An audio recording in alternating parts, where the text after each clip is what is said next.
Welcome to a Life Under Construction podcast. I'm your host, Rhoda Daniel. Thank you for tuning in, whether you are listening on Spotify or Apple Podcasts or watching on YouTube.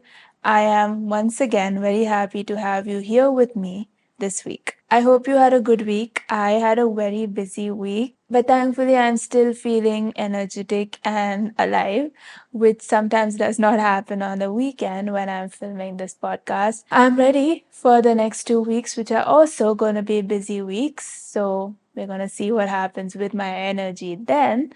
But as of now, I'm energetic and I'm ready to get into today's topic for the podcast, and that is identity. Identity is the definition of who we are or who we think we are.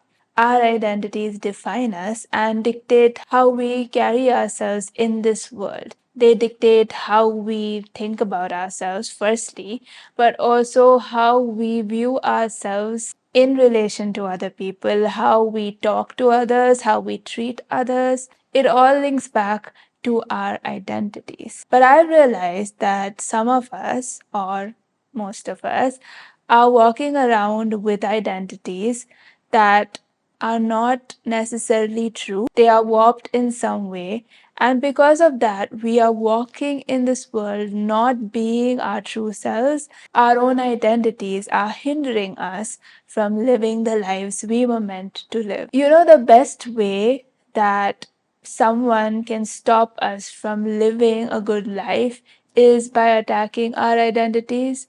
Trash talking in sports is a good example of that, because the whole point of trash talking is to make the opponent doubt themselves, is to make them forget who they actually are. And when they start doubting themselves, is when you can actually win a game. Even in our own lives, we have let so many other people's voices in our own heads, and we are walking around doubting ourselves. We are walking around with identities that are not actually us, but we have told ourselves that that is who we are, and that is hindering us from doing so many things that we were actually supposed to do. It's a lot in our own head. It starts with our mind, and many of us would have had our identities attacked when we were younger, because that is a time when we don't recognize the difference between constructive criticism and criticism that affects our identities. So many of us have held on to certain things that were told to us in our childhood, and that has formed the basis of our identities today. And that is why I really want you to take some time today to reflect on what is your identity, who are you as a person, who have you told yourself that you are, and see whether the facts or the statements that you tell yourself about yourself is actually true. So, what usually forms our identity? The first thing is what other people say about us. These are labels put on us by other people. Some of it starts with our own parents and our family members. How do they view us? And that's how we start viewing ourselves. The power of life and death is in the tongue. If our parents have spoken life over us, if they have always encouraged us, if they have always supported us, if they have said, oh, you're so smart, oh, you're so beautiful, or you're so good at this or that, that's when we have that confidence in ourselves that tells us that, okay, I can do this, I can achieve this, I can pursue this, and I will overcome this. But if our parents have used words like stupid or idiot, or statements like, this is all that you can do, you can't achieve this even if you try, or this is how you're going to remain, those are the labels that stick with us, and we start thinking that I can't do this. And anytime we are faced with a new situation, anytime we are faced with an obstacle, we hear those words in our mind and we restrict ourselves based on those labels. Whether they are true or not, we are not really thinking about that at that point of time. We are just thinking that this is who I am. Because already those labels have started to become our identity. So we need to think about what are those labels that have been put on us by somebody else that might actually be untrue and that we are still holding on to as a part of our identity. If we were told as kids that we were fearful or timid or shy, many of us walk into adulthood thinking that we are shy or timid or fearful, even though we may not be. Maybe the situation we were in at that point of time made us shy or made us timid or generated fear.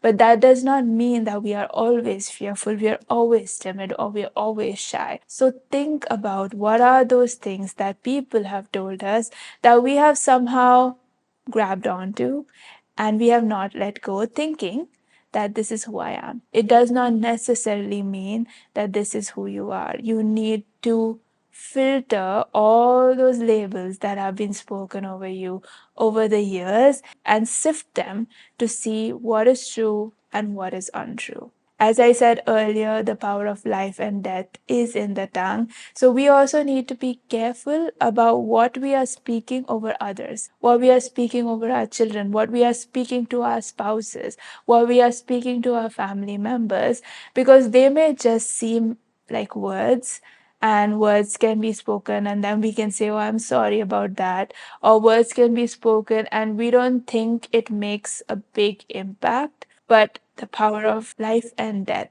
is in the tongue. So these words that we are speaking have power.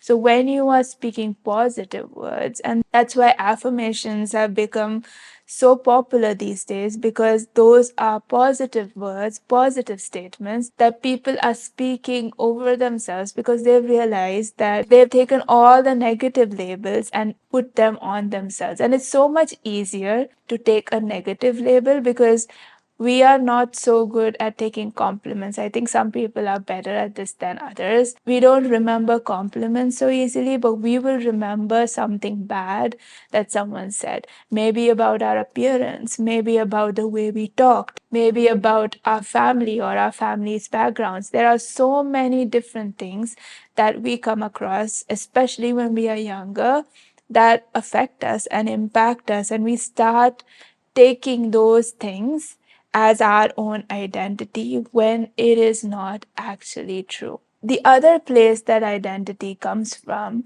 is the labels that we put on ourselves. These are statements we tell ourselves based on maybe one circumstance, maybe one instance, maybe one situation where we reacted a certain way or we behaved a certain way. We put those labels on ourselves and that slowly becomes our identity. For many years, I looked at my life and always felt that I was not good enough. I was not smart enough. I was not athletic enough. I was not pretty enough. There were so many things that I told myself. And that slowly became a part of my identity. And I slowly became this person that was not actually me. I was letting those labels define who I was. And it took me years of actually stripping away each and every thought that I had in my own mind to look at it, open it in front of me, and say, is this true? And when I was like, no, this is not true, I had to like put it aside. And it is a conscious decision because it's not easy to do. When you have thought for years that you were not smart enough, it is going to impact you because you're not even going to try. Anytime you have to do something that requires intelligence, I used to not put in my full effort just because I was like, what is the point? I'm not smart enough. So now that I had to set aside that label and say, okay, it's not that I'm not smart enough. I just need to work hard and I need to put in the effort. I had to consciously take that thought captive and put it aside and say, no, I'm not going to think this way. Now, those thoughts are rare. It still sometimes haunts me when I'm in a vulnerable situation, when I'm not in the best headspace, it will still pop up. It will still come, and there'll be like this tiny voice in my head saying, you're not smart enough. You can't do this. I have to consciously chuck it aside, even till this day. And I need to be careful about what are the words that I myself am putting on myself. We sometimes also place our identities in different things. We place our identities in people or relationships. We place our identities in things like material things, wealth, status. We place our identities in our jobs or our careers. We place our identity on our appearance, on our looks, or how we dress. There are certain things that we place our identities on because they have become a crutch for us, because those were the things that people noticed about us. If you grew up with people always telling you that, oh, you're so beautiful, oh, you're so pretty, or oh, you're so handsome, we realize that, okay, that's what people are noticing about me. And so that is my identity. If people always praise our careers or our jobs, and they are always complimenting you on, oh, that's a great job that you have, it has all these perks, you're earning so much, then our career becomes our identity, because we are like, okay, this is who I am. There are so many other things that we can place our identity on, especially people. We start placing our identity in the hands of our spouses, because based on how they view us, we view ourselves. But that is a slippery slope. All of these things, whether it is our jobs, whether it is our looks, whether it is our spouses or other relationships, all of these things are not permanent. We can lose our jobs, and COVID taught us that all this hard work, all this effort that we have taken to build our careers can be swept away in a moment due to a random small virus that none of us can actually even see with our naked eyes. That is how fragile our jobs are. They can be taken away. And if our identity is in our jobs or our careers, we collapse. The same thing with our looks. Our looks are never going to be the same. As we grow older, looks fade, appearances change. If we are still holding on to our appearance, once we start getting older, we start slowly wondering, then what is my identity? Because our appearance is changing. If we put our identity in people, if that person leaves your life, or God forbid they pass away, what happens then? How are you going to think about yourself if that person is no longer there? So we cannot put our identity in people or things or status or wealth, because these are impermanent things. They are not going to last forever. And so when we base our identity on these things, if they are taken away, we collapse. And that is not the best place to be. That is where our self-esteem, self-confidence, everything breaks down. And then we find ourselves at rock bottom and looking at ourselves in the mirror, wondering, who am I? So take some time to think about, where is your identity placed? Is it in something that can be easily taken away? Is it in something that is not going to always last? No matter how much you want it to, it's not always going to last. So then the question is, what do we place our identity in? We place our identity in who we were created to be. We place our identity on who we are as individuals. And for that, we need to take some time to think about who we were created to be. And I would like to aid you in this process, because there are certain truths that I believe is true for each and every one of us, and is going to be helpful for you to understand your identity. The first truth to accept is that we are all spiritual beings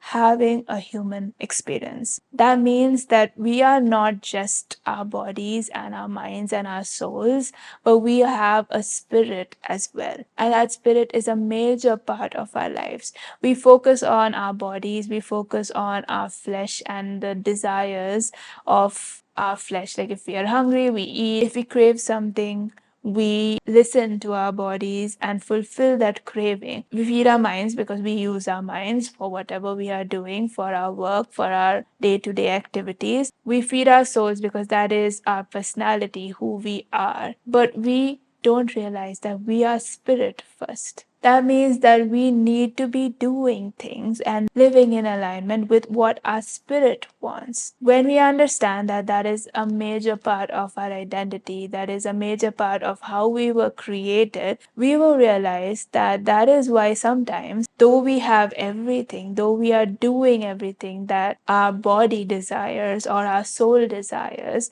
we still don't feel fulfilled. And that is because we are not feeding our spirit. Our spirit wants to live a life of purpose. Our spirit wants to live a life of integrity and character. Our spirit wants to live a life in service of others. That is where our spirit finds fulfillment. So, when we do not understand that we are spirit first, that we are spiritual beings having a human experience, we are doing everything that we feel would give us that contentment in life, but we are still not finding that contentment. We are reaching heights in our careers, in our wealth, in every good thing, but then we are still finding that hollowness in our hearts. And that is because we are not feeding our spirits. So once we realize that, okay, we are spiritual beings first, then we take the time to do things in line with that spiritual being, in line with what our spirit is truly longing for. The second truth about us and our identities is that we are all created unique. That means that there is no one else like you in this world. That means that I cannot look at somebody else's life and compare my life to them and feel dissatisfied with my life, because my life is going to be so different than somebody else. Many times we find ourselves emulating other people, copying other people, because we feel like we want to be like them. We like who they are, we like their identities, we like how they showcase themselves, and we feel like we should copy that. We want to be like that. But when we do that, we are not living true to our own identities, because our identity is unique. We were created unique. So you need to be conscious of yourself and how you were built. There are certain aspects of you that might seem weird or quirky or different, but that is exactly what makes you you. That is exactly what makes your identity unique to you. So when you accept that okay, I'm different in this way, I don't talk the way other people talk, I don't think the way other people think, my brain does not work the way other people's brains work. When you accept that, you are opening yourself up to your own identity, to the fullness of your own identity, and that is where you're going to be able to step into the life that you were meant to live, because you are more aligned with your identity and not the identity of the person next to you. The third truth about our identities is that we were all created on purpose for a purpose. Our birth into the situations or circumstances that we were born into was not an accident. There is a purpose behind that. There is a purpose behind every single thing that has happened in our life so far, even if it was something bad. And we were created to then utilize all those aspects of our lives in order to live a life of purpose, in order to live a life of contribution to this world. I know many of us struggle with that part of our identity because we feel that life has been unfair to us, that we have been through situations that nobody should have to go through. But I read a quote recently which said that even broken trees can bear fruit. And I think when we sit with our brokenness, when we sit with what hurt us and pained us and affected us, we still are not able to accept the identity that we have, that we were created on purpose and with a purpose. And even through this pain, even through this situation, even through what I have been through, there is a purpose that I have to live. And when we start accepting that, we see ourselves for who we truly are. These are just some of the truths that I felt I should share with you, because it helped me personally to understand who I was as a person. So I hope this episode gave you some perspective and something to think about, to check whether what you think about yourself, what you imagine about yourself, what you believe about yourself is actually true or not true. And if you have found that there are certain labels that you have put on yourself or other people have put on you, or if you have put your identity in things that are not permanent, I hope that you will take some time to start changing those aspects of your life so that you can step into the fullness of your life. That is my hope and prayer for each and every one of you listening. Thank you again for tuning in. So, if you have any questions or you have anything to add to this conversation, you can connect with me at writetous@alifeunderconstruction.com or DM me on Instagram at A Life Under Construction. Hope you have a good week, and I will see you again next week with another topic that will help you live the life you were meant to live.